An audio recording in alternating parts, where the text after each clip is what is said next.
Hello, everyone, and welcome to Election Page Training 2024. I thank you all for applying to be an election page for the November presidential election. My name is Beth Methvessel, and I am the coordinator for the Fairfax County High School Page Program. And today I am joined by an excellent and experienced panel who will prepare you to serve as an election page in either a polling place or a satellite voter office. Hi, everyone. Good afternoon. My name is Ravi Adashi. I serve as our election manager, and I'm happy to be here with you today. Hi, I'm Kay Garrison. I'm the election inventory and supply manager. Hi, my name is Gretchen Coleman, and I'm the election officer manager. I'm Sean Rogers, our training and operations manager. I'm Jean Tenson. I work with Sean on the training and operations team. Jamie and Brian, would you like to introduce yourselves? I'm Jamie Gibbs, Vice Chair and Representative on the Fairfax Area Disability Services Board. Hi, I'm Brian Scrafford. I am the Sully District Representative on the Fairfax Disability Services Board. Great. Thank you all for introducing yourselves. These are the topics that we will cover and the presenters that will be teaching that section. So we will prepare for the election, have a polling place overview, describe our voting equipment, go through some early voting, which is new this year. Gretchen will handle election day, and Jamie and Brian will wrap it up with disability etiquette and awareness. And to kick off the training, I'd like to read to you a quote by Eleanor Roosevelt. She said, "Our children should learn the general framework of their government, and then they should know where they encounter the government, where it touches their daily lives, and where their influence is exerted on the government. It must not be a distant thing, someone else's business, but they must see how every cog in the wheel of a democracy is important and bear its share of responsibility for the smooth running of the entire machine." And so with this, I hope the training today will be fun and interactive. At the end, you must take a quiz and answer all of the questions correctly. When you score 100%, that's when you'll be eligible to receive a polling place assignment. The quiz will be emailed to you after the Zoom training class is over.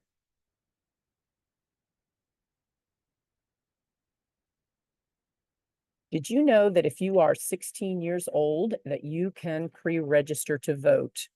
If you will be 18 on or before November 5th, 2024, you can register to vote in the November general election. This QR code will take you to the citizens portal of the state's website. And here you can complete a voter registration application. The deadline for registration is October 15th. However, if you miss the deadline, you can same-day register at a voter satellite office or at your home precinct on election day. The Citizens Portal will also help you find your polling place.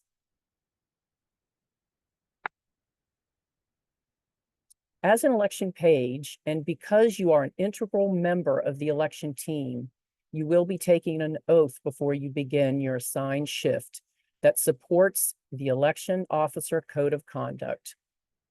In the oath, you will agree to follow all the instructions given to you by the chief officer of election or their designee. You will provide assistance to the officers of election at your polling place. You will ensure the safe entry and exit of the elderly and voters with disabilities from the polling place. You will conduct yourself in a professional and ethical manner, and you will observe strict impartiality.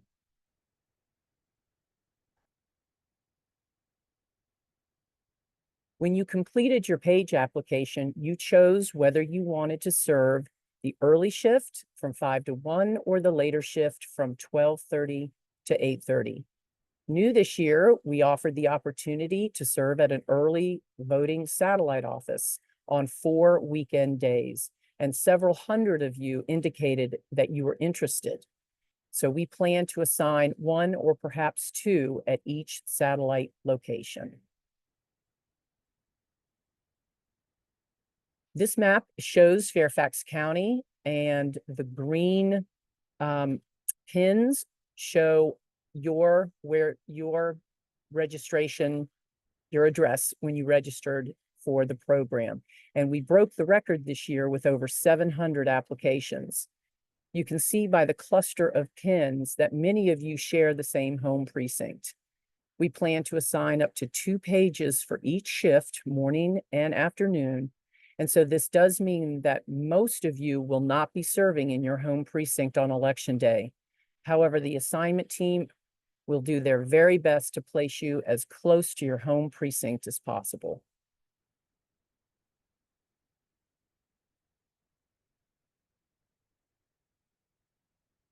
Great. And so now we're going to get going with our interactive components. Thank you, Beth, for giving us that context.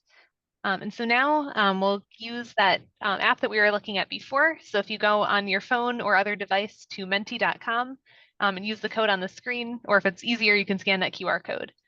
Recommend you keep this up on your browser, this Zoom, so you can follow along and then just have your phone aside you if that's possible. If not, then you can use the same on the one device.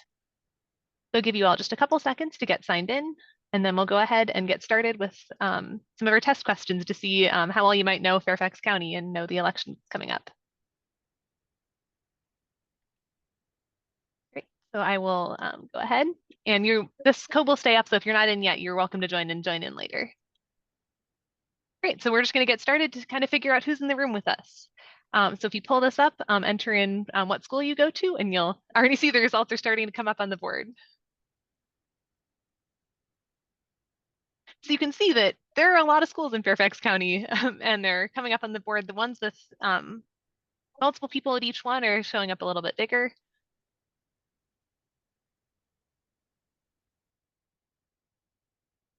Give that just a few more seconds for these to come in.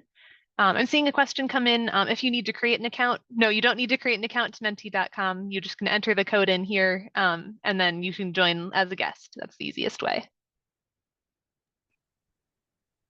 Question, I'm seeing some big names on the screen. I see Lake Braddock, Hayfield Secondary, South County. Is that where we got our most pages from? Yes, I don't remember if it was between South County and Hayfield who was the winner, but I think one of them had over 100 pages apply. So lots of interest there, and that's awesome. So thank you to whichever teachers and community members helped you all get signed up. We really appreciate it.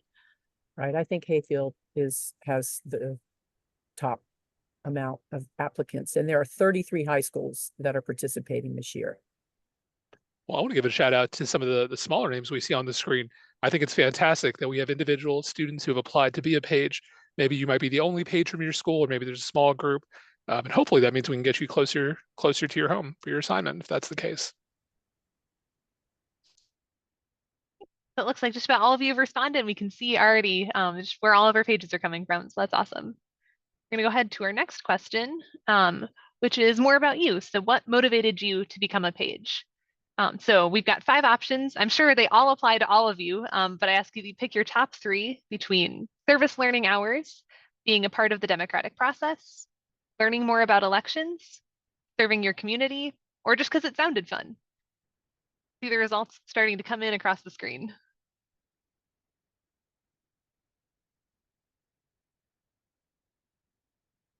So it looks like a pretty even balance so far, with slight preference toward those service learning hours, which is great. So as a reminder, you can, depending on if you're working on election day or early voting or some combination of those, you can get up to 12 service learning hours as part of this. And we'll email you out that kind of official record after and the certificate for your participation, so you can use that for whatever purposes you might need.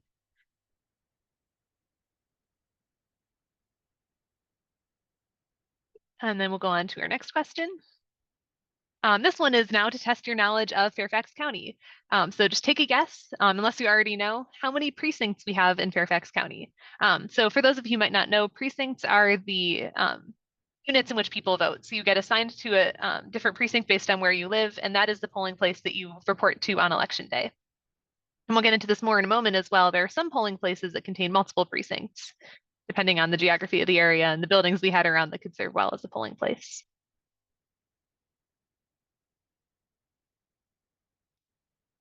Interesting to see how this is all shaking out. Gretchen, I think it's safe to say that most people are underestimating just how many precincts we might have in Fairfax County. Does feel like maybe a good time to mention that Fairfax County is potentially, and by potentially I mean it absolutely is, the largest jurisdiction in Virginia. We have about 2.5 times as many precincts as the next largest jurisdiction in Virginia. There are about 10,000 election jurisdictions in the country, and we're about the 25th biggest in the country. I think our information is swaying some of these late submissions, Gretchen. It might be. And without further ado, I can go ahead and reveal that. So we have, just a few of you got this right, but we had 265 precincts in Fairfax County. So that might inform your guesses on some of this next question. Go ahead and get started. So this is, if anyone has played Kahoot before, it's similar to that. So this is a timed quiz competition. So no winners, or nothing official for winning, but you're scored based on if you get the correct answer, which is important, and how fast you are. So make sure you're reading the question and are ready to respond quickly. Go ahead and get started here. So without further ado, it's loading just a moment. About how many registered voters do we have here in Fairfax County? And so look at your device and then you can see all the options on your screen, tap the correct option and they'll come in. You guys are really speedy at this. We only gave you about 15 seconds, but it looks like that should be plenty.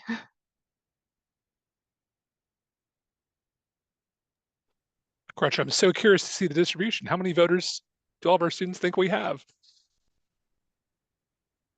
And yes, the majority, or most of you got this one right. 800,000 registered voters. So yes, we are the biggest jurisdiction here in Virginia. So we've got 800,000 voters spread out across those 265 precincts, which means that you all will be busy on election day serving in those precincts. Great. And then if you're curious how you all scored, I know many of you have pseudonyms, we're not sure who's there, but these are our current winners.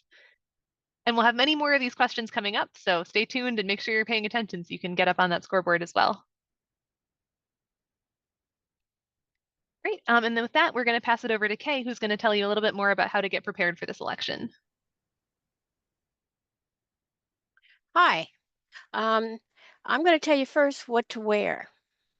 It's business casual. That means no shorts, sweats, or t-shirts. You can wear patriotic attire, but no political attire. And for example, on the political attire, that would be like if you wanted to wear a hat that had a one of the supporting one of the candidates, you can't wear that. So stay away from all the political attire completely.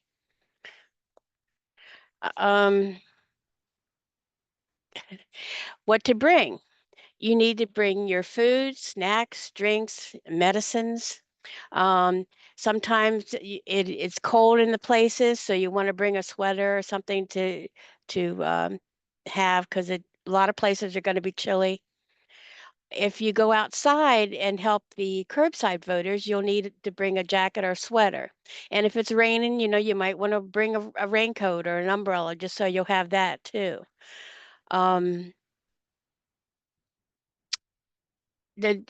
I don't know if everyone knows what the curbside voting is, but if you're 65 or older, or if you have a disability, you can vote curbside. The curbsides are, they'll have a sign out front of the precinct. It's usually pretty close to the entrance of the precinct. And the sign has a phone number on it, which is usually the chief or the assistant. And the voters would come up and they'd call that number, and then someone from the precinct would come out and help them vote.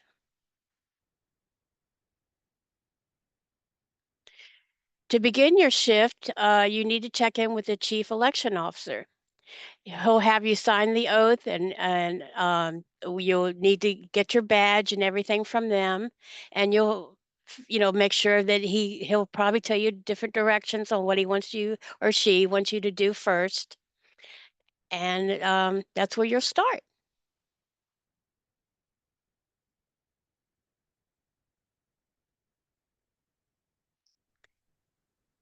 Thank you, Kay. I'll And take it now, from the.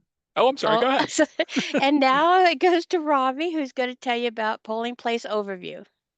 Thanks so much, Kay. I appreciate that. Good evening, everyone. I'm so excited to be here with you. I love elections. I love talking elections, and I hope you all do too after our training today. So let's jump right into it. Let's talk about the polling place and what to expect. So first, you might be asking, who are the different people that you will see in the polling place when you go to work? Well, first, you'll have your chief and assistant chief election officers. The chief and assistant chief manage the precinct. They're the folks in charge. They work together as a team. Based on the Code of Virginia and electoral board policy, the chief and assistant chief actually represent different parties, but that's why they work together as the team leaders of that precinct. And their job is to help handle all the non-routine voter situations. So you may know from watching your parents vote or other people, when most people go to vote, they'll scan their driver's license, they'll get checked in, and they'll vote a ballot. Well, what happens when that doesn't happen normally? What happens when someone's ID doesn't scan, or the election officers aren't sure if someone is eligible to vote? Well, then they will refer them to the chief or assistant chief. For your part, anytime you have a question, or if a voter has a question that you can't answer, send them to the chief. Next, you've got your regular election officers. So those are the paid volunteers that are there to help staff the precinct. They're usually there working a 16-hour day from about 5 a.m. to 9 p.m. And their job is to help process all the routine voters. So you'll have some folks that are there to check in voters. There's some election officers whose job is to issue ballots to each voter. Another election officer will direct voters to the area where they will mark and then cast their ballot in a scanner. And they assist the chief and the assistant chief as needed. Finally, you might see your rover for that precinct stop by. The rover is an Office of Elections staff member whose job is to support 10 to 12 polling places on election day, and they will help troubleshoot any types of equipment issues.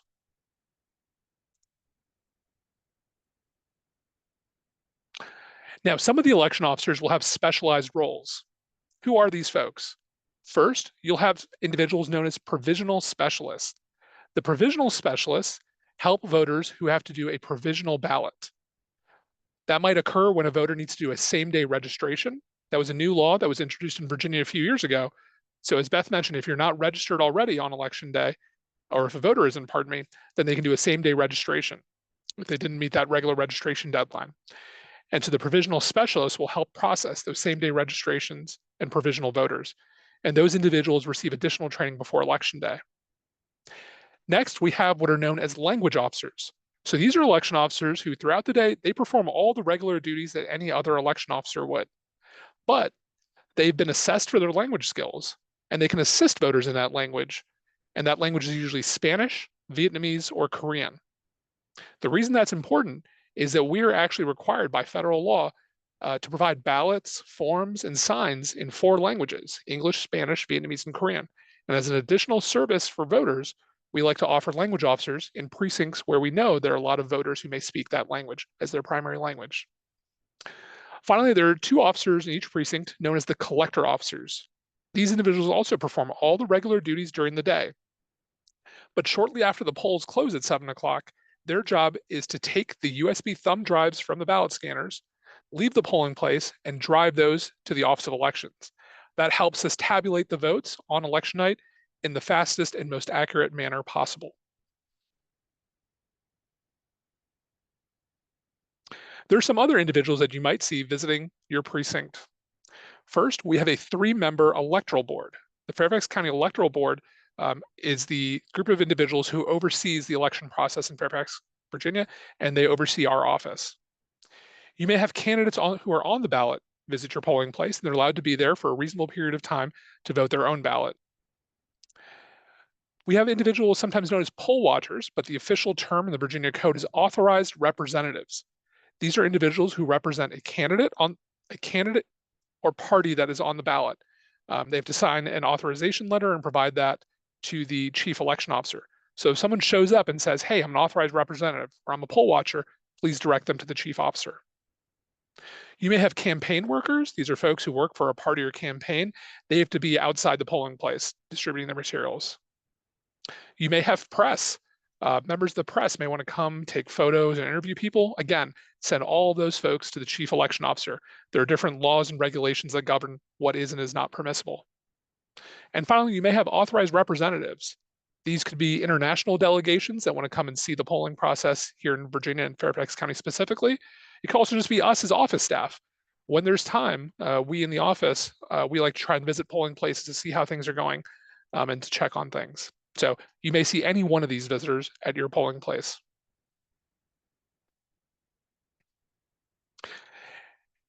Now, there is a prohibited area outside of every polling place.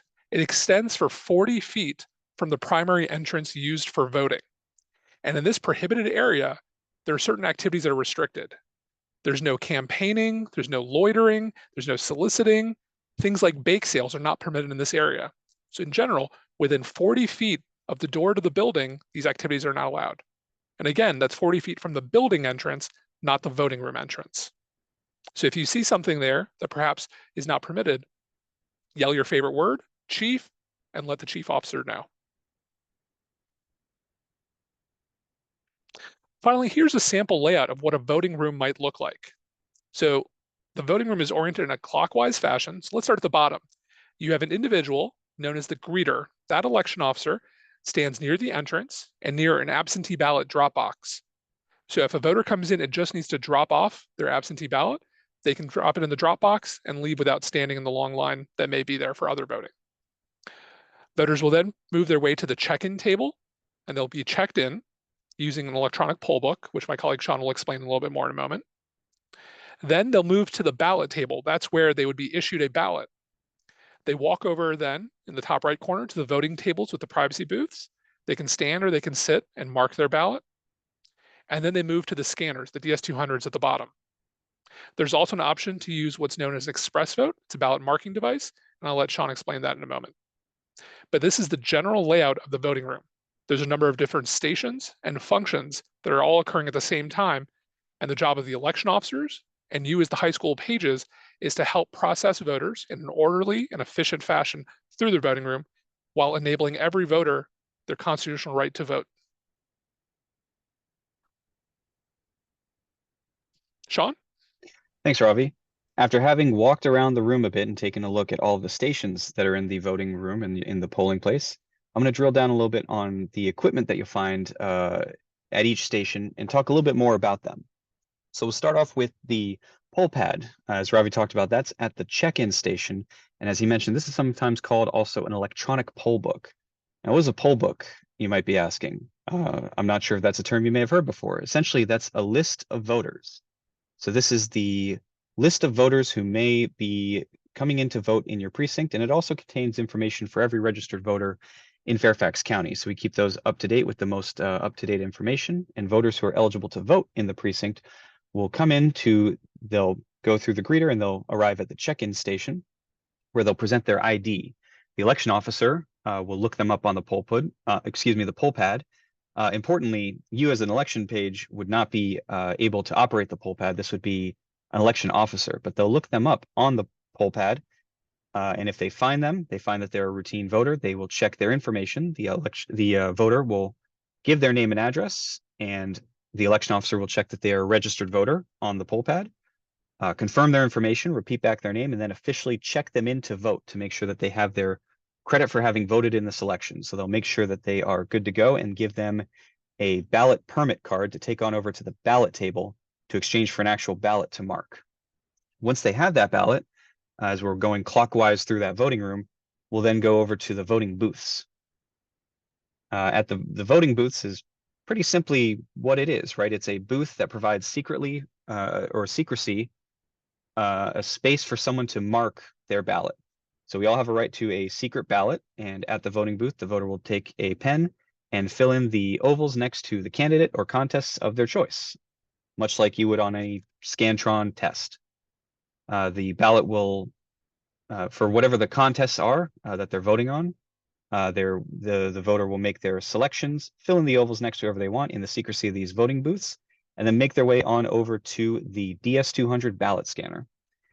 Now, what this machine does is, you can see there on the screen, the instructions are to insert your ballot. The voter will cast their ballot on the DS200, and it will scan the ballot and take a picture, take an image of the front and the back side of the ballot, and tabulate their selections based on the ovals that they filled in. The ballot then physically drops into that compartment on the machine, and they're all still stored there throughout the day and eventually emptied at the end of the night.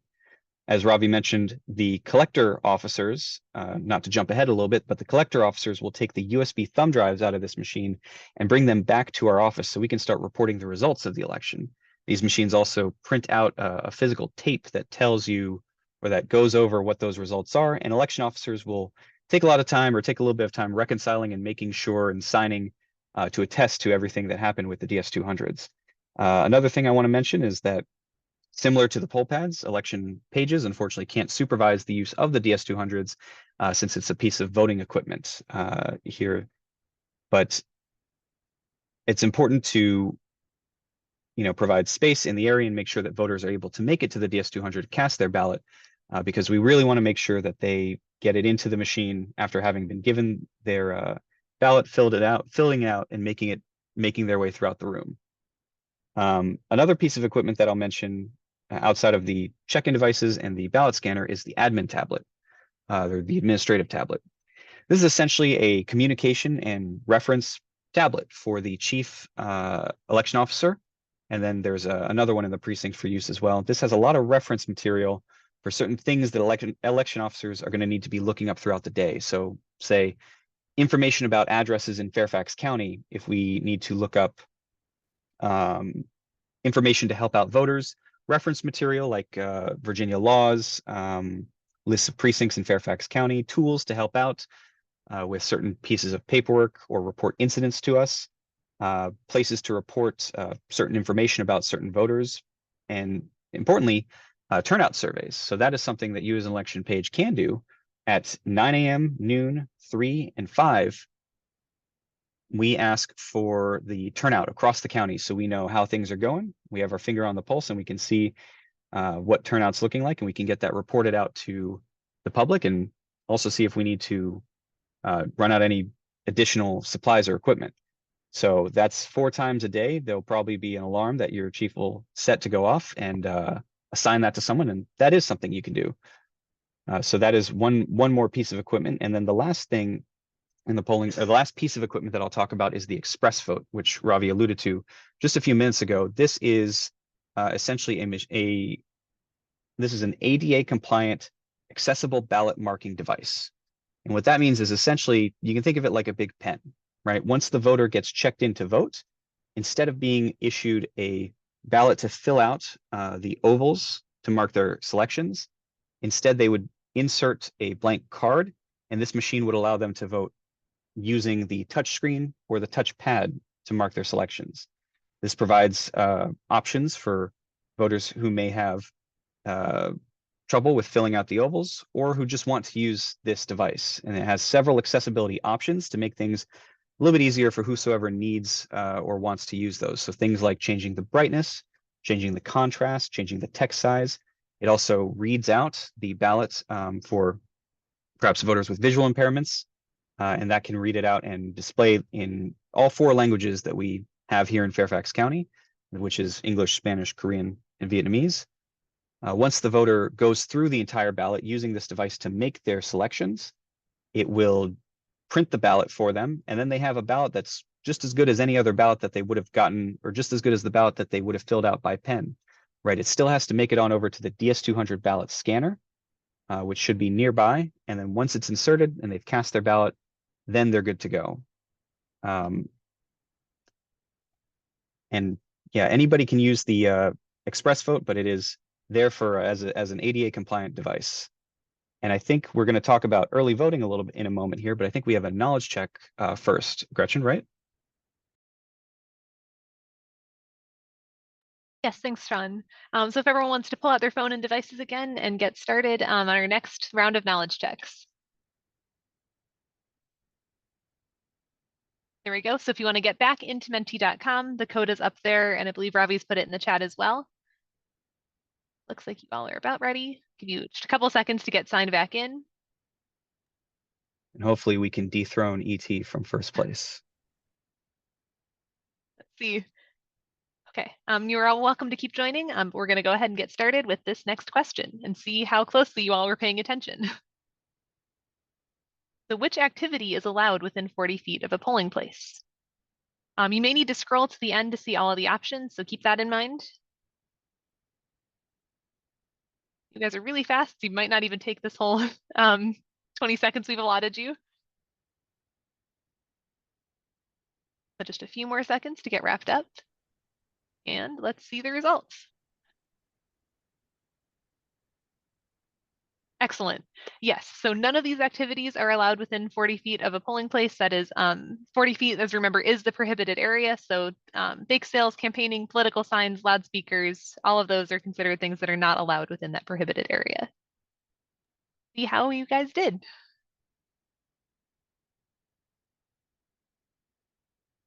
Ooh, looks like some shakeup on the leaderboard. ET just barely in the lead still. By 1 point. Let's see who will potentially dethrone with the next question.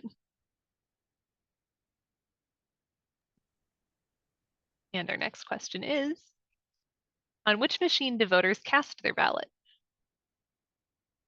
Our options are the DS200, the poll pad, the express vote, and the ballot on demand,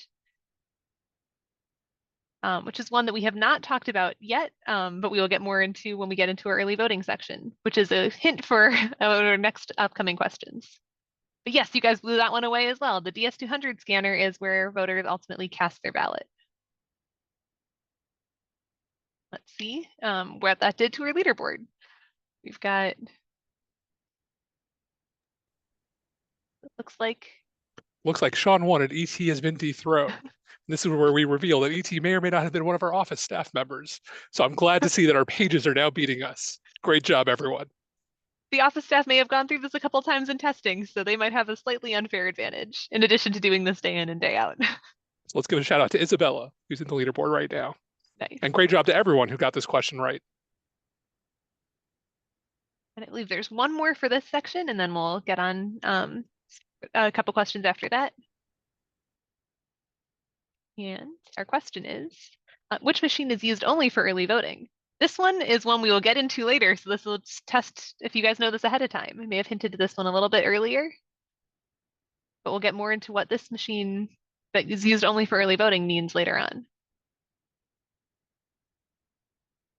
Yes, even without the context, you guys knew that the ballot on demand is our early voting machine. So excellent. Also process of elimination if we talked about the other three, but see how the quiz scores go from here.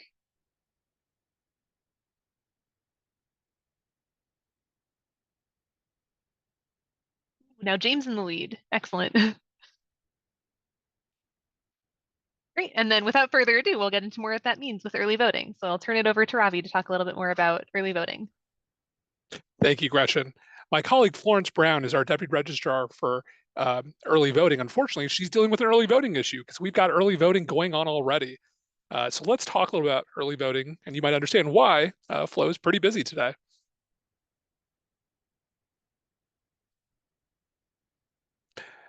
So you may or may not be aware of this, but Virginia actually has the longest in-person voting period in the country. We have a full 45 days of early voting. So early voting began back on Friday, September 20th, and is going to continue through Saturday, November 2nd. So it's a 45 day, it starts 45 days before Election Day. And any voter from any precinct can vote at any one of our early voting locations. We have 16 early voting locations around Fairfax County, and you can see them on the map there.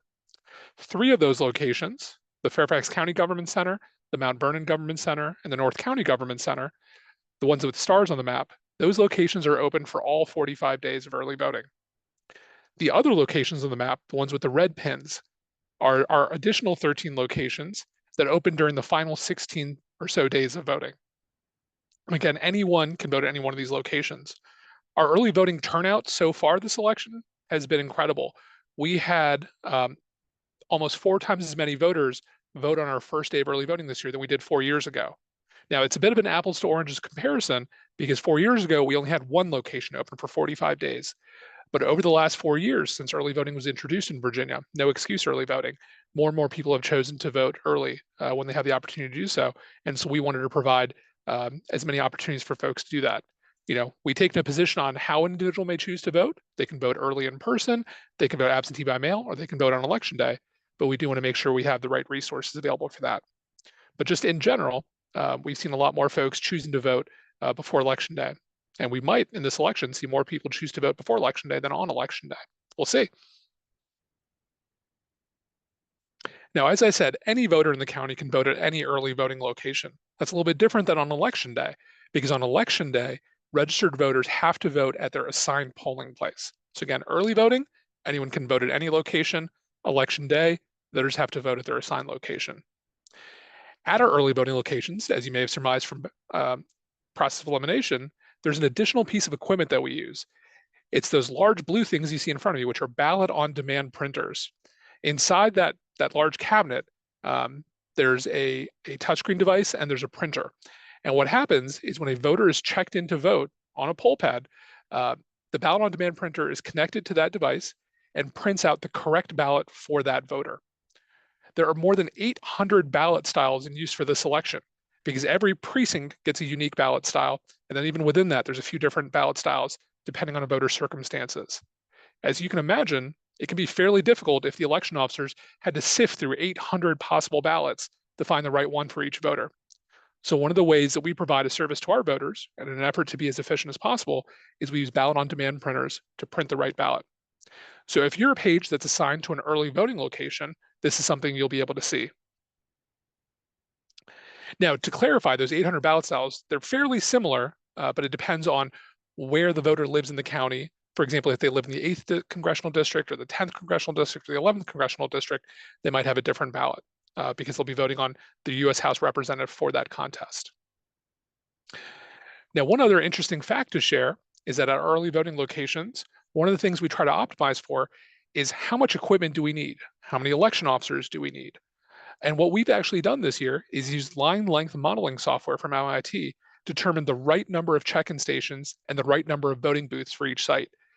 We actually developed a wait time tracker at all of our early voting locations. And we're very fortunate that for the past week, the lines have been very, very short, essentially 0 minutes at most times. That's a happy outcome for us, that we have the right amount of check-in stations and voting booths so that voters don't have to wait in line. As we get closer and closer to election day, and on the days that some of you might be assigned to an early voting location, especially on the Saturdays right before election day, we do expect longer, possibly longer lines because we'll have a lot more voters on those days. Now, as you saw on the application form when you applied, this year is the first time that we're assigning high school pages at our early voting locations. But we do want you all to be aware that out of the 700 plus pages who applied to serve in this election, only a limited number will be assigned to an early voting location, about 10%. That's just based on the number of locations that we have and how many people we can accommodate, because those locations are often government centers or libraries, which are smaller than the schools that are primarily used on election day. But if you're not offered an assignment at an early voting location, you will be offered an assignment at an election day location. And if you are offered an early voting assignment, you may be offered an assignment at both early voting and on election day. If you are assigned to an early voting site, just a brief reminder that the voting hours are different. As Beth said earlier, on election day, the shifts are 5 a.m. to 1 p.m. and 12:30 p.m. to 8:30 p.m. But during early voting, the day doesn't start or end quite at those hours. So if you're assigned to work on a Saturday at an early voting location, the hours would be 8:30 a.m. to 5:30 p.m. And if you're assigned on a Sunday, it's a shorter day, it would be from 12:30 p.m. to 5:30 p.m. And that's just one day during our early voting period. Finally, we know many of you as high school pages may speak an additional language. It might be Spanish, might be Vietnamese, it might be Korean, it might be another language that's spoken often throughout the county. And we want you to be aware that if you are bilingual, you can help voters translate their ballot or mark their ballot if needed. You just have to make sure you complete what's called a request for assistance form. This is a special form that allows any voter to request assistance from a family member, a friend, an election officer, a page. All that has to happen is both the voter and their assistant sign this form. and then the voter can receive assistance in marking that ballot. So again, we're very excited to have some of you as pages at our early voting sites, and just be paying attention to your email if you are assigned to an early voting site, because some of the things about early voting are a little bit different than they are on election day. Thank you. Gretchen, I think this is you. Yes, and so now we'll get into some of the specific tasks that you might be doing on election day, and you'll note that there's a lot of similarities with what you'll be doing for early voting as well. But to break it up into election day, there are three main phases to how things work while at the polls on election day. There's opening the polls for that first hour that you get there from 5 a.m. to 6 a.m. Then there's the big chunk of the day, the 13 hours where voting is going on during the day. And then in the last couple hours at the end of the day, there are a few different tasks you do for closing. So I'll get into what each one of those looks like. And so to start, if you are one of those very early, lucky early pages, the AM shift, you get there right at 5 a.m. sharp. And I know that's early. I know it's going to be a long day. But as you'll see, there's a lot of things you need to get done between that hour, between 5 a.m. and 6 a.m. So it is really important you get there right on time. And so the polls have to open promptly at 6, and that means there are a number of things you need to get done ahead of time. And don't worry, the election officers in your precinct will have done some setup the day before, so you're not starting from scratch right when you get there at 5 a.m. But there are many things that can't be done until the morning of. And you'll get to work with the team of officers and listen to directions from your chief, and you'll get some of those final tasks done. So depending on what the chief has in mind and what's already been done in the precinct, your chief may ask you to help post any signs that aren't up yet, to count unmarked ballots. So ballots come in packs of 200, and every time you open a pack, we always ask that everyone double checks to make sure that there are exactly 200 ballots in that pack. So that might be a task that you get to help with. And then in general, just making sure the room is set up for voters to begin voting right at 6. So that could look like arranging voting equipment, doing some final moving around of the furniture and the chairs, everything like that. And also checking for accessible routes for voters with disabilities, to making sure that they have easy access to get from the parking lot into the voting room. And so all that has to happen before 6 a.m. And then right at 6 a.m. sharp, the polls open and voting begins. And then the bulk of your day is going to be spent with the voting process. And so there are a number of different tasks that pages are permitted to do while the polls are going on. We'll get into that in just a moment. But one thing I want to highlight is that pages have an important role in being kind of the eyes and the ears of the precinct. So the chief and the election officers are going to be running around doing a lot of different tasks. And so it's really important that if you see something that seems a little bit off, like a sign that's fallen down or political material that's been left in the voting room, something like that, let the chief know. If there's something that seems a little bit weird, let the chief know and they'll be able to resolve the issue. One of the big tasks that pages will help with while the polls are open is serving as a greeter. So greeters are those who are welcoming voters as they come into the precinct. And there's a couple things that you do to make sure that they're in the right spot and they know what to do before they check in with the check-in officer at the poll pads. The first one are the constitutional amendment brochures and bond flyers.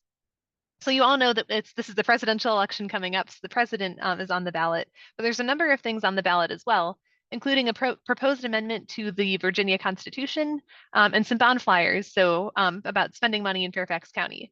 And these are kind of long chunks of text that a lot of voters haven't seen before they get to the polls. And so we have these flyers and brochures for voters to read ahead of time so they can know where they might stand on some of those, on the amendment and the bonds.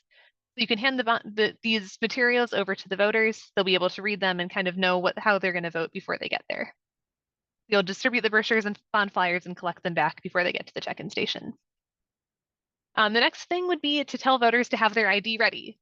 You will not be the one inspecting the ID or making sure it's a valid ID. It's just reminding them to pull it out of their wallet to look for it if they need to dig around for it, and make sure they have it ready to present to the check-in officer. And that'll help the line go a lot more smoothly. There's other things. You can answer some basic questions about voting to the voters in line. You can point out the different signs on the walls around them. And the last big thing that greeters do is help with the traffic flow of the room. So this is a presidential election, which means that there are going to be potentially longer lines than we've seen in other elections. So there might be more line management to do to make sure people are going to the right spot. The other big thing is in co-located precincts. So those are polling places that have two separate precincts in the same building. is making sure voters go to the correct precinct, because they can't vote in either one. They're assigned to only one precinct, and it's important that they vote in that precinct. So sometimes there are two precincts in the same room. So if it's like a big cafeteria, then they might have two different full setups going on in the same room. And other times they're in two separate rooms, but still in the same building. And so voters generally only know which polling place they go to, not the precinct. So the greeter can help them look at the map and figure out which precinct is the right one for them.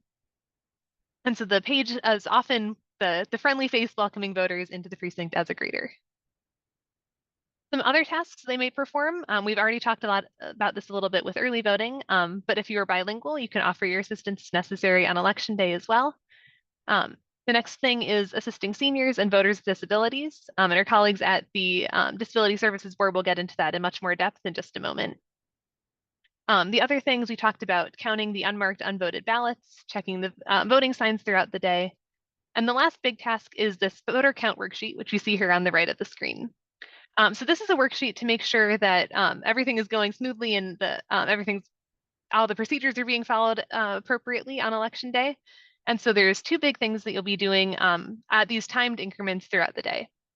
The first one would be checking to see if, essentially you're checking to see if the total number of voters checked in is the same as the total of number of ballots cast, which means that every voter who's checked in goes and casts their ballot and everything checks out. So to make sure that this is being done appropriately, a couple times throughout the day, you're going to go over to the officer checking in voters at the poll pad station and asking them how many voters have been checked in. They'll have this information on their tablet and they'll pull that up for you. And then you'll go over to the officer at the DS200 scanners and ask them how many ballots have been cast. And they'll also give you that number. And then you'll take the two numbers, subtract them, and figure out what the difference is. If the difference is 0, that means everything checks out, and that's great. If the difference is not 0, let the chief know, and they'll do a little bit of digging to figure out what happened. There are a couple of different explanations. It could be that one of the officers at the poll pad station was checking in a voter and forgot to hit that final button to get them to go through. It could be that a voter got their ballot and didn't end up completing their ballot and just left it in the precinct. And that's something that we just need to note and make sure the office is aware of. So you don't have to figure any of that out. Your job is to just complete the worksheet and let the chief know if you encounter any differences. And so finally, we've gone through a 1-hour opening, a 13-hour day of working the polls, and now it's closing. And so luckily for the pages, you'll only be doing half of that day. So either be doing the opening and a little bit of during the day or a little bit of during the day and closing, but the election officers will be there for the duration. And so closing is essentially the reverse of all the opening procedures, is just taking everything down and getting everything packed up. So depending on what the chief tells you to do, you might take down all the signs. They may have you restore the room, move the furniture back, everything like that. You could pack up some of the equipment. And then if you're still there at the very end, you would help load everything into the chief's car so they can return it back to the office. I will note that closing will go from 7 p.m. when the polls close, or really whenever the last voter votes, because if there's someone in line at 7 p.m., they're welcome to stay until they finish. And so the closing could go until 9 p.m. or even later, depending on when that last voter leaves. But the pages are welcome to leave at 8:30 p.m. So you can coordinate with your ride to leave at 8:30 p.m. And the chiefs are aware of this. They will dismiss you at 8:30. And then after everything's done, you've completed your election day shift and you've served successfully as a page. And so just a few final reminders before I turn it over to our colleagues at the Disability Services Board. And I'm going to start with the things to not do as a page. To start, so do not use your phone, your laptop, or do homework. You're there as a volunteer, so we want to make sure that you're actually active and present during the process. If you do need to pull out your phone to text a parent or coordinate your ride or anything like that, that's completely fine. It's just we want to make sure that you're actually engaged and present while the polls are open. The other thing, as Sean has already talked about, is that you are not permitted to supervise or use the voting machines or issue ballots to voters. You're there to kind of support the overall voting process, but you're not replacing one of the positions of a trained election officer. And finally, do not leave the polling place without permission. We want to make sure we know where you are at all times. And if you end up leaving the polling place, you would not be permitted to return. But there are many things that you should be doing while serving as a page. So the first is to follow all directions from the chief and the assistant chief. They are in charge, they know what to do, and they'll direct you in the right direction. The next one that Beth has already talked about, the code of conduct, and Kay has talked about with things to not wear on election day, is to make sure that you stay impartial at all times. And I can't stress this enough. It is really important that you're not saying anything political, saying anything controversial, saying anything that can make anyone uncomfortable. We want to make sure that it's a neutral, impartial experience for all voters. If you're not sure if something is political, or you're not sure if that's something you should or shouldn't say, err on the side of caution and don't say it. It's really important that you stay impartial and nonpartisan. But finally, do be curious and do ask questions. This is a service learning opportunity. We're here to teach you about the electoral process and show you how elections work. And so we want to make sure that you get the best possible experience out of this. So be curious, ask questions. If you're not sure about how something works, ask the officers and they'd be happy to share more about the experience. Great, and with that, you're going to do another knowledge check, and then we will turn it over to the Fairfax Area Disability Services Board. Great, so I think if you can all log back into Menti.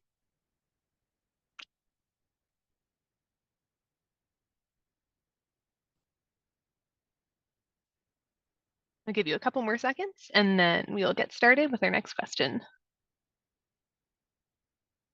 Great, and so the question is, what time do morning pages arrive on election day? And it is early.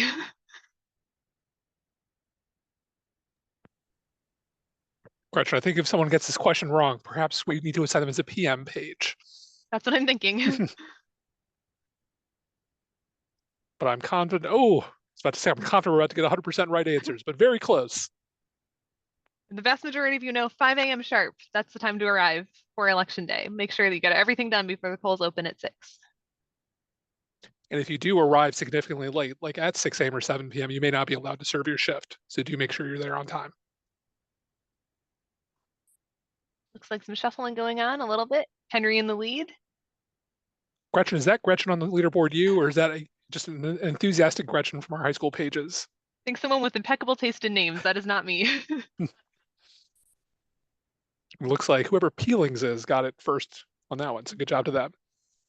This one is not a scored question. There is still correct answers. So I'll give you a hint. There are 4 correct answers, but you are welcome to choose as many as you want, but there are 4 correct answers here.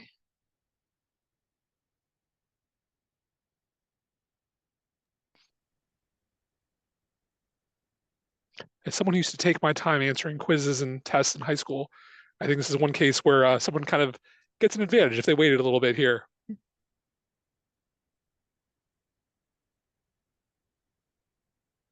I do seem to be knocking this one out of the park, so I'll give you a couple more seconds. But it looks like, yes, you've got this one. So the activities that pages are permitted to do is to greet voters, help set up the polling place, direct voter traffic, and complete the voter count worksheet. The things that pages are not permitted to do is to check voters in the poll pads and supervise the use of the voting machines. And if you have any questions about what you are or aren't allowed to do, ask your chief. They'll make sure they give you the right instructions. Next question.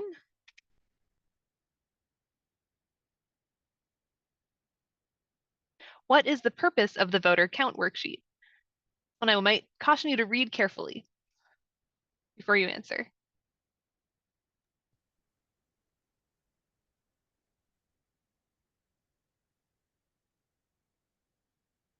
We're speeding right along. Curious to see how this one goes.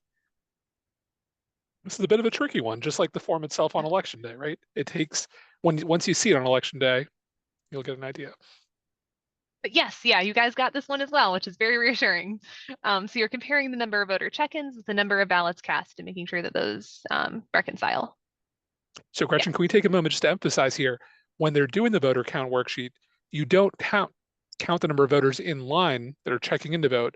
You might have to count the number of voters who are actually marking their ballot at the time, but not in line. And then also, for the purposes of the voter count worksheet, you don't count the number of ballots. That's a function that happens at other times during the day when you open a new pack of ballots, but not for the voter count worksheet. Right, yes, good clarification. And then our final quiz leaderboard for this section before we pass it over.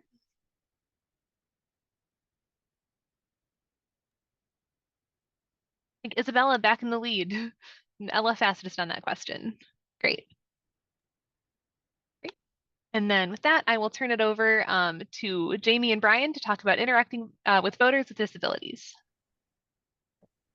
The Fairfax Area Disability Services Board is an advisory body comprised of people who either have disabilities themselves or who are caregivers for individuals with disabilities.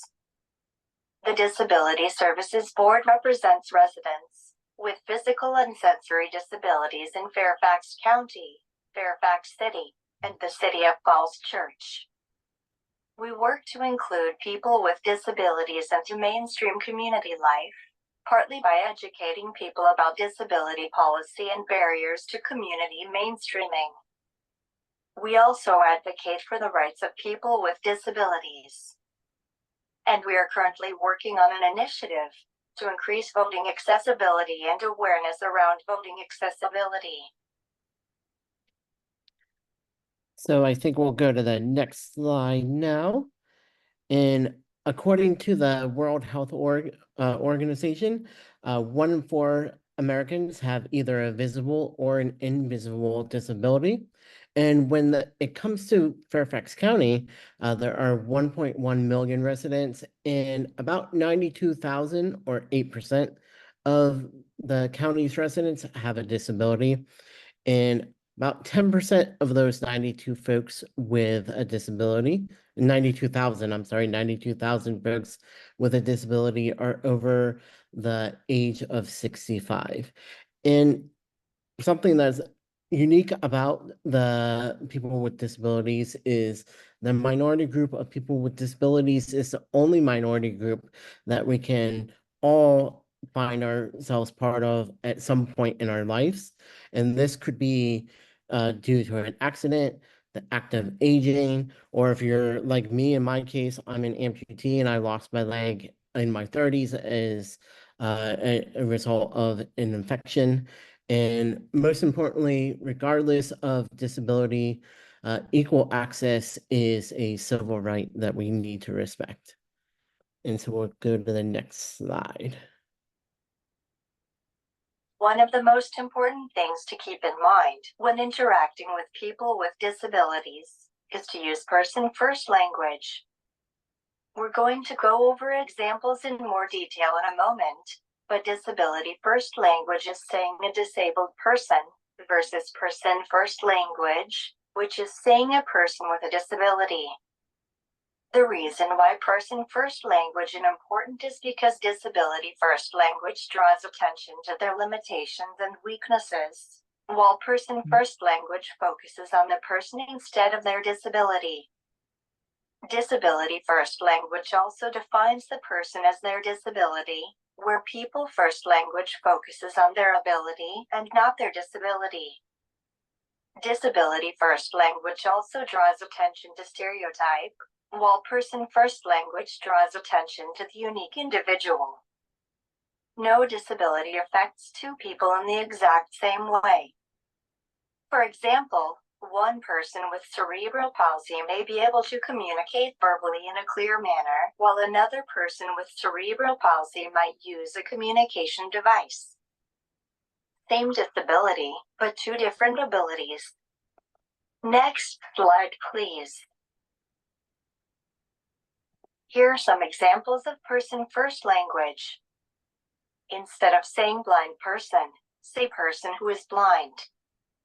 Instead of saying brain damaged, say person with a brain injury. Instead of saying autistic kid, say child with autism, or the name of the child who has autism. Instead of using terms such as handicapped, special needs, challenged, or suffers from a disability, say person with a disability, or individual with a disability, or person individual with, then name their disability. Instead of saying the girl in a wheelchair, or wheelchair bound, or confined to a wheelchair, or crippled, say the person's name, then say who uses a wheelchair, or person who is a wheelchair user. Instead of saying a handicapped class, say a class for people with disabilities. Instead of saying the emotionally disturbed, or insane, crazy, demented, say person with a mental illness. And when you are referring to a person without a disability compared to a person with a disability, instead of saying a normal person or a healthy person, say a person without a disability or able-bodied. When you're referring to environmental spaces for people with disabilities, instead of saying disabled or handicapped parking or bathroom, and so on, say accessible parking or accessible bathroom. Those phrases are key, as they promote the importance of equal access to the environment. We also wanted to draw importance to, whenever is appropriate, use the person's name, as people with disabilities also have names, and it's a sign of respect and acknowledgement that they are equal. Next slide, please. All right, so we have a few communication tips that we wanted to share with folks as you're communicating with people with disabilities as they come to the polls. First, always use the person first language that Jamie just went over, just because that's the most respectful way. And always, always, always ask before you help. Independence and being able to make our own choices is really important to people with disabilities. And so we ask that we are respectful of their independence and ask if they would like help. And kind of the next step is, if they accept that help, follow the individual's lead. Also, it's important that as you're interacting with individuals with disabilities, that make sure that you are actually interacting and focused on the person with the disability, and not either their interpreter or their companion. This, for example, includes maintaining eye contact with the individual when they're communicating to you, and also as you are interacting with them, make sure that you are avoiding stereotypes and don't make assumptions, because as Jamie said earlier, everybody is different, including people with disabilities and people with sensory disabilities, people with intellectual or developmental disabilities, and people with hidden disabilities. We all have different experiences, but everyone is valid, and that's why we do not want to make assumptions. And also, finally, when you're reacting with people, just relax. Everybody makes mistakes. Nobody's perfect when it comes to interacting with others. If you do make a mistake, know that it's not the end of the world. Simply say sorry, like you would do to anybody. People understand. People with disabilities understand that mistakes happen. So really don't worry if mistakes happen, and do try to do better the next time you're interacting with someone. So we can go to the next slide. And so we have a quick video that we wanted to share with you that demonstrates how to interact with people with disabilities. So we can go ahead and play the video. Hey, man. Morning, Alice! There's no need to be awkward. Poor Bob. Like so many of us, he just doesn't know how to interact with people with disabilities. It's pretty easy, really. People with disabilities are people first. We need the same things that every person needs, like respect. Good morning, everyone. Attention! Okay. Maybe we need to be more specific. The easiest way to show respect is to focus on the person, not the disability. It's okay. You'll get the hang of it. One easy way to focus on the person is to watch the person signing and not their interpreter. Or their companion. It's really cool that you'd like to help, but do us both a favor and please ask me first. What you think might be helping? I got you. Wait, ah! Oh no, might actually not. If you'd like to offer me help, let me hold on to your elbow. Don't take mine. Hey, would you like to take my arm? Sure. Assistive devices help us to live our lives. They're really important and really personal.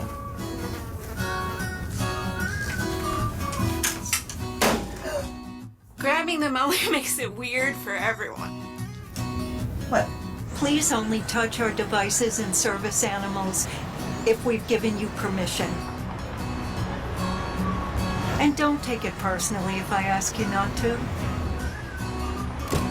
Remember that my service animal helps me all the time. Neither of us would like it if we were separated. Remember, we make our own decisions. We sign documents, vote, volunteer, work, and pay taxes. We get married. So don't address me just because I have a great smile. Just because I'm blind does not mean I'm deaf. Just because I'm deaf doesn't mean I'm blind. And just because I use a wheelchair doesn't mean that I can't sweep you off your feet. So take a deep breath, relax. We don't bite. Unless we're really hungry. Hello there, ladies. How are you? Hello. And if you're not sure what to do, just ask. Hi, would you still like to see a menu? No thanks, but can you please read it to me? Sure, definitely. Just treat us the way you would want to be treated, and we'll all be okay.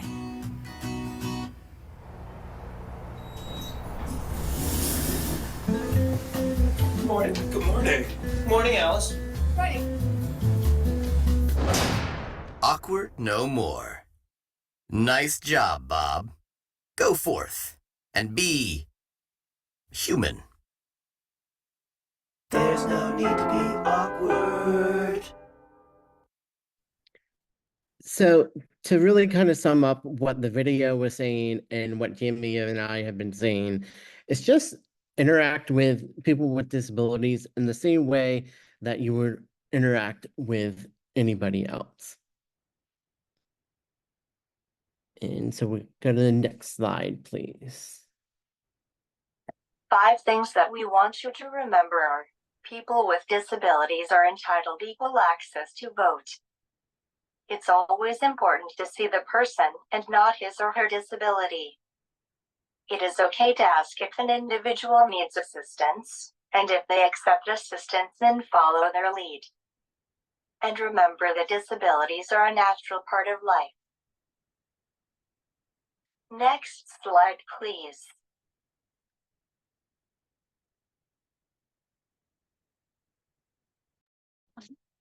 Thank you so much to Jamie and Brian for that presentation. And we're going to do one more knowledge check to make sure that you guys were all paying attention to that. So join back into the Menti one more time. We'll give you a couple more minutes to get, or a couple more seconds to get involved. And then we'll go ahead and get started. So our next question is, when talking with a voter with a visual impairment, whom should you address? Should be the voter themselves, their assistant, or their service animal. You guys are very quick on this one, so hopefully you'll knock this one out of the park. And yes, always address the voter themselves. And we'll see what that did to our leaderboard. Ooh, it looks like some if competition. Keep in mind, just one more question after this one. So Snuggles in the lead, but it's quick, or it's neck and neck between Snuggles, Isabella, Gretchen, Ella, and many others. So we'll go ahead with just 2 more questions. Oh, 2 more questions, sorry. 2 more questions. When speaking with people with disabilities, use what kind of language? Disability first language or person first language? Again, you're very quick on this one. And yes, always use person first language. I think this is the most accurate response that we get, which is a credit to Jamie and Brian for their incredibly insightful and helpful information and presentation. Let's see what that did to our leaderboard. I think this is our final rankings now. Is that right, Gretchen? No, one more question to I'm go. sorry, one more. Yeah. Oh, and I'm pleased to see that Gretchen is up there in the lead. Not that I'm playing favorites. Tied but... for first. Well, shout out to Rokia who got that one fastest and correctly, which of course is the most important part here. We want to make sure everyone's getting the right answer. Correct. Okay, and so for our final question, you ready? By when is the training quiz due? Ooh, who was paying attention when they applied to be a page? And checked their email with all the email reminders we've been sending you. Just a few more seconds. Let's see. Gretchen, one of those dates at the bottom sounds familiar. Tuesday, November 5th. Hope you get your training done well before then, because that's election day. But yes, Sunday, October 6th, this upcoming Sunday, is the day that the training quiz is due. So you might be asking, how do we do that? And we'll get to that in just a moment. But to see our final leaderboard, looks like some shuffling going on. I don't know who the vote goat is, but I love that name. And Isabella is our winner of the quiz. So awesome job to Isabella and everyone else who got all these answers right. And really, we want to say thank you to everyone who got the answers right and was paying attention during our training today. And if you were paying attention, it's going to make it a lot easier when you get to the quiz. And speaking of the quiz, we'll turn it back over to Robbie to finish up. Thank you, Gretchen. So as you all clearly know, the post-training quiz is due by this Sunday, October 6th. We went ahead and we just sent the email out. So everyone should have just received the email with the quiz link, and you can go in. The quiz, if you clicked it too early, it wasn't open just yet. So you can try again after the end of this training. But I just want to affirm, just like that said earlier, for this quiz, you do need to get all questions correct to be eligible to receive an assignment. If you take the quiz the first time and you don't pass, you will have an opportunity to retake the quiz, which what you're going to want to do is come back and watch this training again to make sure you get it right, because we are paying attention to how many times you take the quiz. So you can take it multiple times if needed, but really we expect and hope that everyone will get it right on the first or second try to get all those questions right. Excuse me. Then what happens after you complete your quiz correctly? So not this Friday, but next Friday, October 11th, on or about that date, go ahead and check your email. We will have sent you your polling place assignment, whether you're assigned to work an early voting shift, an election day shift, or possibly both. So be on the lookout for that email for your shift. And then ultimately 1 week, either before your early voting shift or your election day assignment, you're going to want to call or text your chief election officer. We'll also provide your contact information to the chief officer so they can reach out to you. But if you haven't heard from them, go ahead and reach out to them as well. That way, it's a great opportunity to coordinate with them about things like where at the building should you be meeting them at the beginning of your shift, right? It's often not going to be at the front entrance of the building. Let's say you're assigned to work at a polling place that's a high school. Well, the front entrance might be where people would typically go, but the voting room might be in the cafeteria or the gym most likely. And if there's an external entrance to one of those rooms, that's where voting will occur. You can also check with your chief election officer about things like, what items should I bring with me? Will I have a place to store my items? Will there be a refrigerator so I can keep my lunch or my dinner in there? All those types of questions that are very specific to your polling place are things you'll want to chat with your chief election officer about. So again, just to recap, at the end of this training, go ahead and take the quiz and just make sure you get that done by this Sunday, October 6th. Then we're going to send out the precinct assignments and the early voting assignments on Friday, October 11th, and just be in touch with your chief election officer before your assigned shift. Now with that, we want to take your questions. So you have a couple different ways. If you have questions that you think of after this training, feel free to call us or email us at electionpages@fairfaxcounty.gov. You can reach out to us at any time and we'll get back to you within a business day or so. But we have all of you here with us right now, so we want to take an opportunity to answer some of the most common questions we've already received or any questions you may now have at the conclusion of our training. So again, since we're using Zoom, there is a Q&A feature at the bottom of your screen. You can click on that Q&A feature and submit a question. I know Jean's been tracking a lot of the questions that have come in already, and we have some questions for our panel members. Jean? Thanks, Ravi.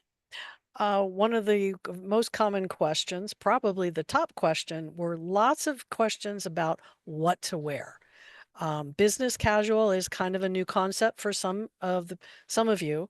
So I'm going to pass this to Beth with some of the specifics that we got.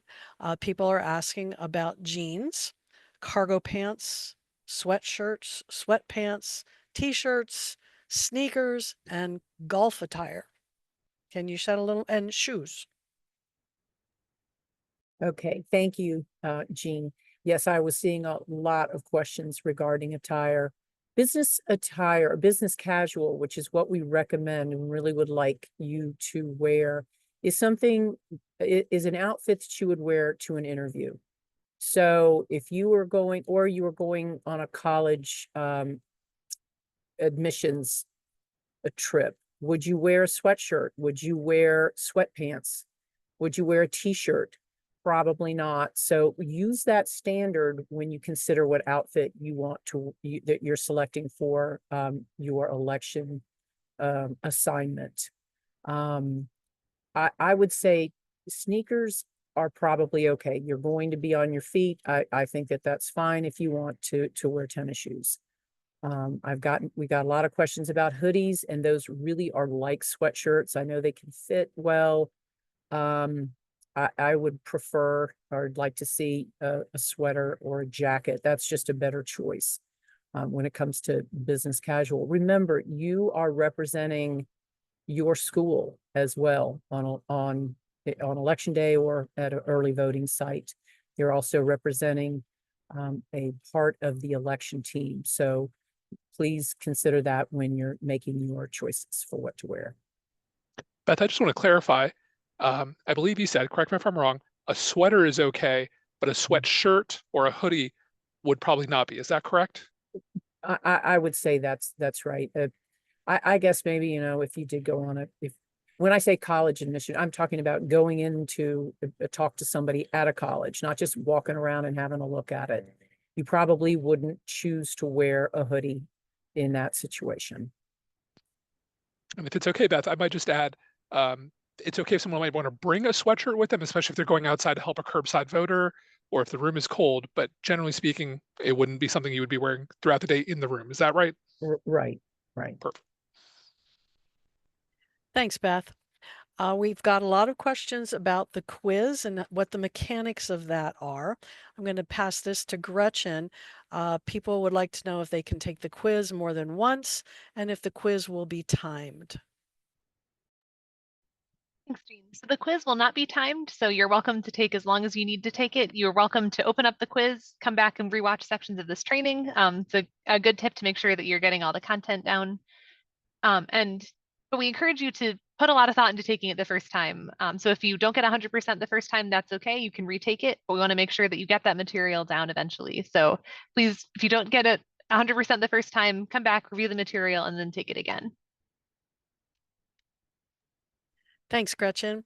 Kay, we've got one for you. Do I get time to eat lunch? I'm worried about serving that whole day without being able to eat. Yes, you'll get time and you'll work that out with your chief. They'll let you know when they're to eat, because everybody won't eat at the same time. So that'll be up to the chief and the assistant chief to work out some type of schedule with that. Excellent. Back to Ravi. I like to wear my headphones, my earbuds to listen to music. I also like to check my phone a lot. Am I going to be able to do those things during the day on election day? No, no, no, no, and no. You're there to serve as a volunteer. You're there to earn your service learning hours. You're there to help the election officers and the voters, and you're there to contribute and be part of the electoral process. So no, all those activities are not permitted. And if we get reports about those, then we may not be able to sign off on your service learning hours. It's unfortunate. It's happened at times in the past. We want to make sure all of you get credit for your time. So if there are slow periods in the day, ask your chief election officer, what can you do to help? What can you do? Can you read through, for example, the documents that are issued to the election officers? All of our chief election officers receive a 200-page manual, and you could ask, hey, if things are slow right now, is it okay if I kind of briefly review this and learn more about the process? There's always things you can do on election day and during early voting to help. I hope that answers that question. That's great detail. Appreciate that. Let's circle back to Gretchen. How will I hear from my chief? If I get texts and emails from the Office of Elections or my chief, do I need to respond to those? Yes. So to the second part of your question, yes, make sure you're on the lookout for communication both from our office, so from the election pages at fairfaxcounty.gov email, and from your chief officer. So that's good to keep in mind. You'll recognize a call from Fairfax County government or from the election pages email, but you'll also be receiving an email or a phone call from a number that you might not recognize. Make sure you're on the lookout for that. Respond to that message because that will be from your chief. So they will reach out to you. We'll provide you their information as well. So if you don't hear from them, you're welcome to contact us and reach out. And we'll make sure that you get that in contact. But again, that is really important to coordinate some of those last minute details to make sure the chief knows that you're coming. So it is really important that you respond to their communication and do it as quickly as you can because they're trying to contact a lot of different officers who will be serving as well. Thanks, Gretchen. Beth, we're getting a lot of questions about service hours. Specifically, do pages get service hour credit for attending this training, or in addition to what they do on election day, or is it just for the election day? And if they're also at an early voting site, and how do they get that credit? Okay, those are all excellent questions. For this training, you will receive 2 service learning hours. You will receive 8 hours if you are assigned to a shift on election day, and however many hours those early voting shifts are. I'm not. They might be 8 as well.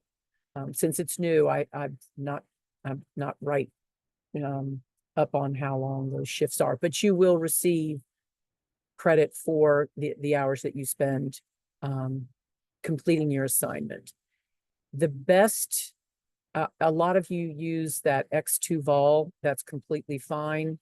The best email, although you can use mine, you can also use the chief's email. You can also use election pages at fairfaxcounty.gov.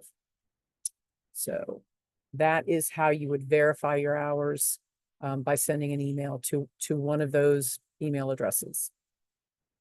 And did I cover everything on that question? And Beth, correct me if I'm wrong, I think on or after each election shift, we'll send them an email with some information about how they can do that. Okay. That's great. I'd like to that way you don't have to remember all those email addresses. Right. We will send them an email with the email address that they can submit their volunteer hours request. That's good. Great. I'd like to add one thing to what Gretchen was saying about communication is that please listen to your voicemail on your phone. You may not normally do that because you may not even answer phone numbers you don't recognize, but we will leave you voicemails. So please set up your voicemail if it isn't set up and respond if next. I have a question for Jamie or Brian next. A great question we got was, how do we communicate with a voter who is deaf or hard of hearing? I myself am hard of hearing, and we prefer the term hard of hearing, not necessarily deaf. I would say that a lot of times that actually depends on the individual that is coming to the polls. For instance, as you may know, some people who are hard of hearing will know be able to read lips or are able to vocalize a little bit. And so sometimes you can simply verbally communicate with them. And sometimes you can,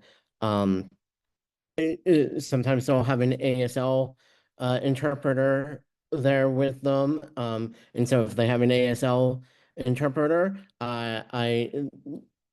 they would interpret, but I would just, as we mentioned during our presentation, maintain eye contact with the individual voter and not necessarily with their interpreter.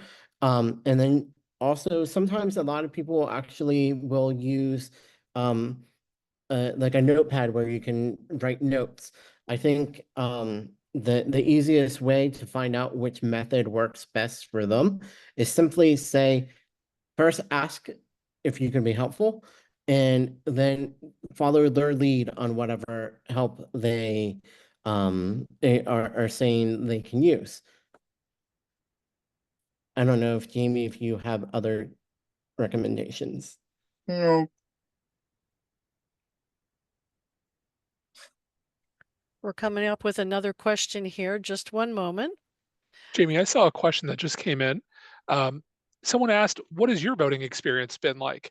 I don't know if you want to take a moment to share what your experience is like when you go to vote, and if you feel like you get the same opportunity to vote that other individuals might be able to. I was actually asked about my voting experience last year too, so I pre-typed my answer. Oh, great. I have had great experiences voting. I don't use many accommodations. The only accommodation I really use is the express vote ballot marking device, which I find self-explanatory to use. The only, not really negative, but more inconvenient experience I had was once the ballot marking device was not powered on when I went to use it. So, I had to wait a few minutes to use it to vote.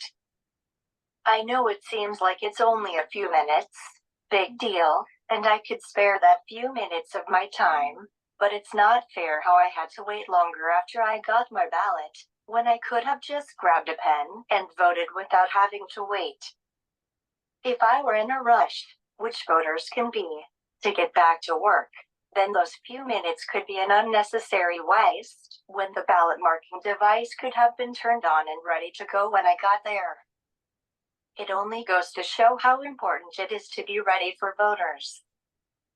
But besides that, my voting experience has been great. The chief election officer at my polling place and I have become good friends, and we met when they simply asked if they could have a minute of my time. I had gotten my ballot and was in my wheelchair, and they noticed, and instead of straight out asking me if I needed help voting, they asked me if I had a minute. Which was a great way to ask, because that question didn't pick me out of the crowd and assume I need help because I have a disability, because they could ask anybody if they had a minute.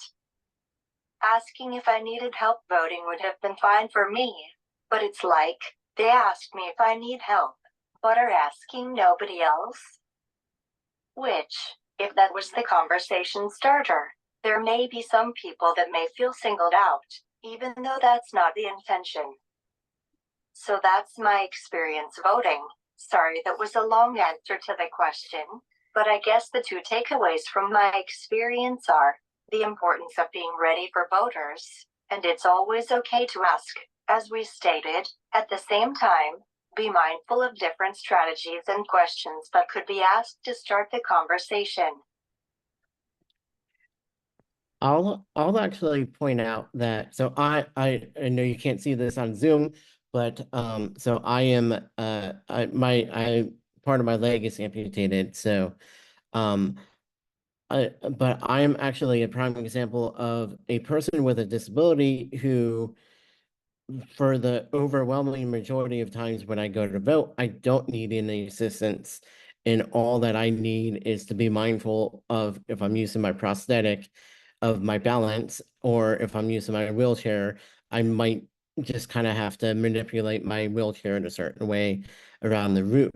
So I'm actually a prime example of someone with a disability, with a very visible disability, that if someone, for instance, were to automatically assume I need help and come over and start like kind of moving me around, if I'm wearing my prosthetic, that could interfere with my balance. So the well-intentioned trying to help could actually backfire. So I would just say that There have been times where the well-intentioned trying to help has actually created more problems than it solved. So that's an example of why we say before you go help the person to explicitly ask them if there's any way you can help. Thank you, Brian. And I just want to take a second to comment, if you don't mind, Jean. Jamie shared that anecdote of the express vote not being powered on when they came to vote. That is something that we stress for our election officers to turn on and have ready. So if you notice when you're at your polling place that that's not something that's being done, feel free to bring that up, because that is something that we very much want to be available for voters who choose to or need to use that device. Thanks, Sean. And we're going to wrap this up with a question to Flo, who was able to join us after all. Welcome, Flo. She is the manager of our early voting operation, which is just going wild, getting all these voters through in such a timely manner. We have had some students ask if they might end up assigned both to an election day shift and an early voting shift. Okay, well, good evening, everybody.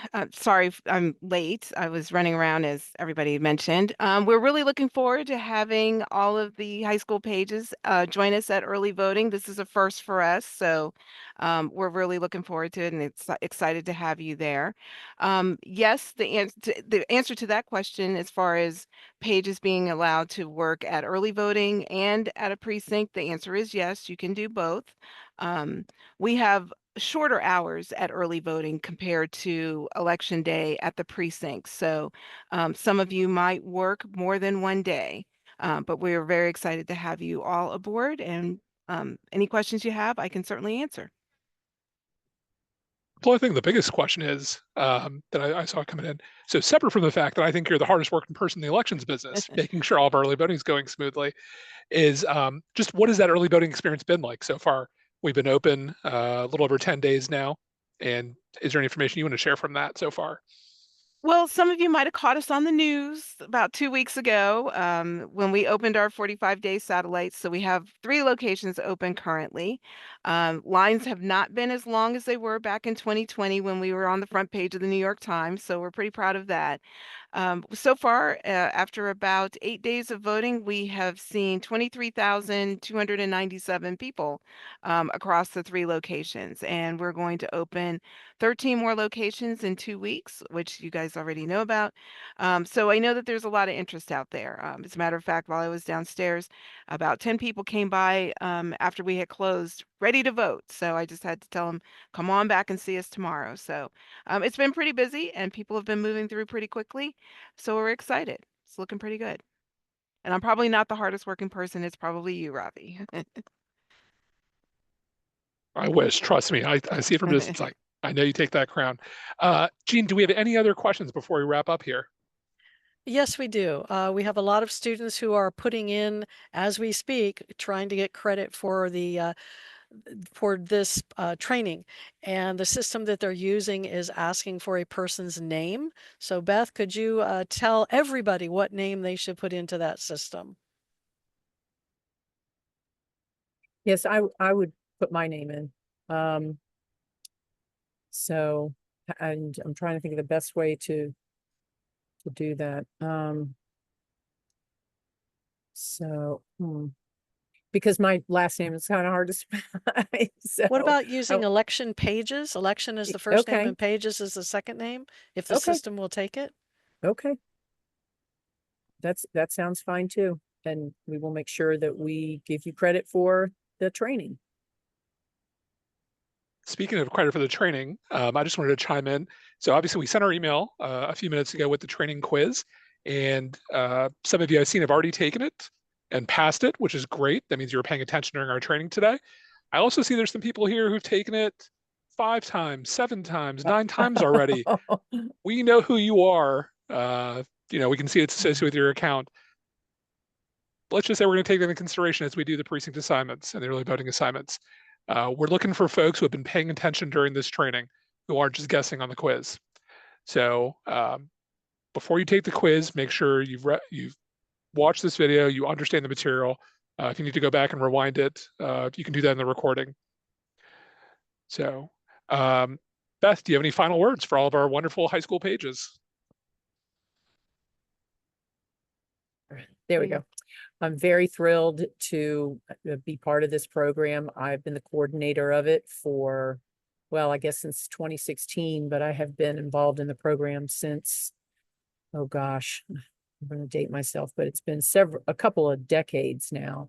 And I'm so thrilled that we are able to continue to offer the program. It's one of the, it's a nationally recognized service learning opportunity. And so you all make that happen. We've trained thousands and thousands and thousands of high school students to serve on Election Day. So welcome to that group and have a great time on Election Day. It's going to be a busy one and you're going to have a lot of fun doing it. One last item, if you didn't get your quiz link, check your spam folder. Great. Thank you so much, everyone, and have a great election experience.